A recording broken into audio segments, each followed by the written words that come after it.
He asked a question. His question is revolving around having an oral sex as a foreplay. Said whether it is permissible or not.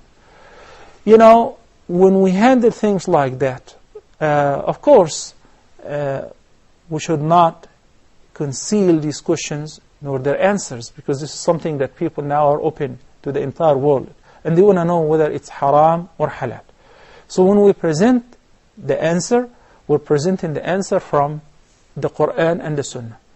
Allah subhanahu wa ta'ala says, نِسَاؤُكُمْ حَرْثٌ لَكُمْ فَأْتُوا حَرْثَكُمْ أَنَّا شِئْتُمْ. And the Prophet sallallahu alaihi wasallam explained that it is permissible for the husband to embrace his wife sexually in any fashion as long as they avoid their orifice.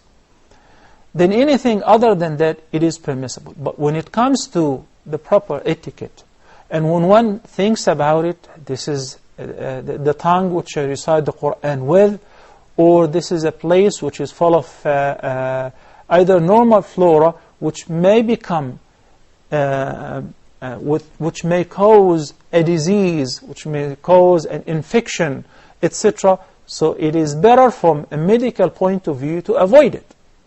And it is better with regards to respecting the mouth, which I mentioned the name of Allah with it. But is it haram? No, it is not haram. Wallahu ta'ala a'la wa a'lam.